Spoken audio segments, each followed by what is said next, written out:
Yeah, so we're really pleased with the outcomes of our final Data Safety Monitoring Board meeting. So this was the independent review by a group of neurologists really looking at the safety data in our phase 2 clinical trial.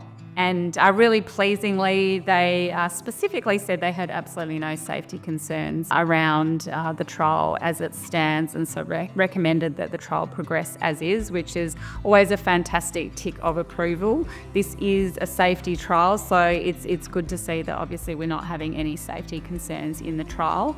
The DSMB actually reviewed patient data from 76 patients, so more than the 75% cutoff that we have generally for the DSMB. So great to get more patient data in there. And in that announcement, we were able to show that we had hit 86% recruitment. So we don't have many patients to go. We're doing a really hard push with the sites around Australia. The hospital's activated to get those last 13 patients dosed in the trial, which we anticipate to happen in early Q2 this calendar year.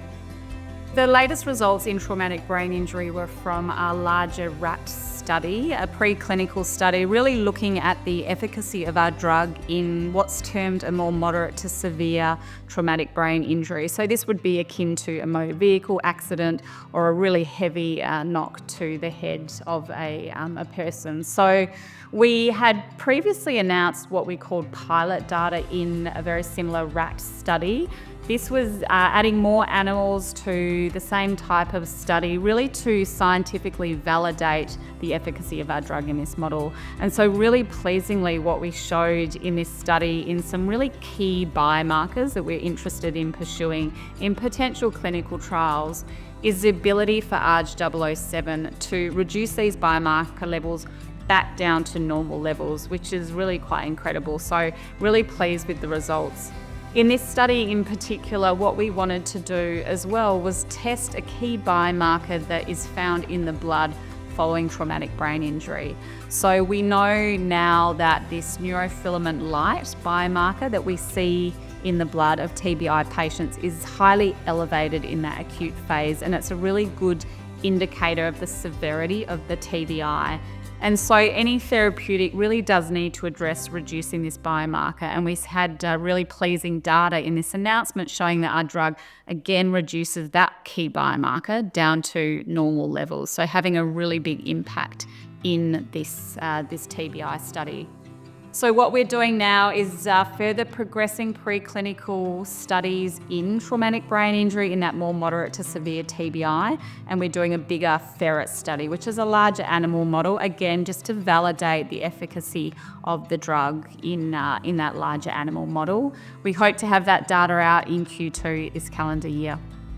Yeah, so we've got a really jam-packed next 6 months. So we'll complete dosing in our phase 2 clinical trial.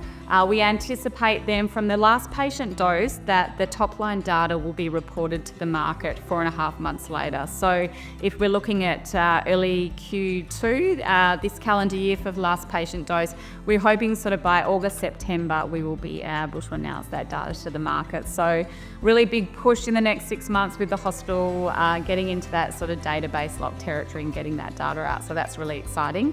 We'll continue to progress the work in traumatic brain injury. We're really interested to understand how that might look in terms of clinical development in that patient population of the more moderate to severe. So once we know the outcomes of the ferret study, that'll give us a really comprehensive preclinical package to work out what we do with ARG-007 in traumatic brain injury to progress into the clinic. So again, really exciting. And we are now under confidential agreements with a number of pharma partners, so global pharma partner companies, really to look at how we can potentially work with them on a larger phase 3 study in stroke patients. So I'll be doing a lot of work in really progressing those partnering discussions over the next 6 months. It's a really exciting time for the company. There is a lot going on. We're getting some really good traction with pharma partners. I think there's a lot of excitement around ARG-007, the potential in stroke, and now this new potential in traumatic brain injury. So yeah, watch this space. Some really good news coming out in the next 6 months.